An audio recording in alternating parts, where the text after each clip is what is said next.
The other day, my mom calls me on the phone and she's babbling about whatever it was. And I was just like, I have got to use the bathroom. And she's constantly babbling on the phone. So I put the phone down on the counter, went to the bathroom, washed my hands, let the dogs out, came back, and she was still talking on the phone. So how would you feel if you were Joe's mom? Maybe you'd be proud that he remembered to wash his hands. But be honest, you'd probably be a little hurt, maybe offended if you found out someone just did that to you. Now, Joe's not a bad guy, and he's probably even a good listener. And I can already tell in 30 seconds if I'm going to like the conversation or not. When he wants to be, just like the rest of us. In fact, all of these people are talking about the same thing: listening.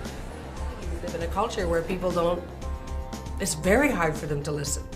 As soon as someone begins to speak, they're thinking, what can I say about this? How does this relate to me? I think a good listener knows when to talk and when not to talk.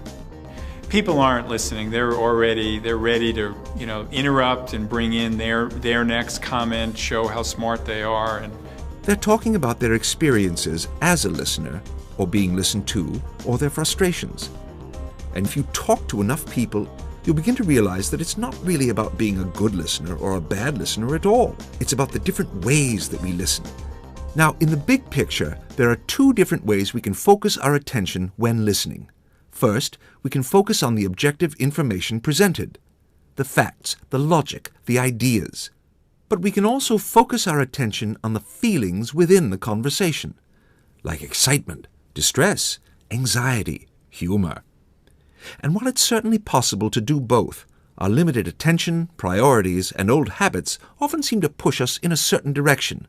Now, even within this focus, there are different ways to listen. For instance, we can listen in a receiving mode, where our goal is just to take all of the information in. This is called discerning listening. But there are other times when our goal is to understand the information that we're hearing on a deeper level. This is called comprehensive listening. At other times, we are looking to judge what we hear. Fittingly, this is called evaluative listening. Of course, we do spend a great deal of energy at work listening for objective information, but at times we may also find a need to listen on an emotional level. Now, listening with a feeling focus, we can take a more receptive mode, sitting back, enjoying and appreciating the interaction. This is, in fact, called appreciative listening. Now, there are other times when we are not just in a receiving mode, but are looking to understand the feelings that have been expressed. This is called empathic listening. So, these are the 5 listening approaches. As you can probably guess, there are different situations that call for each of them.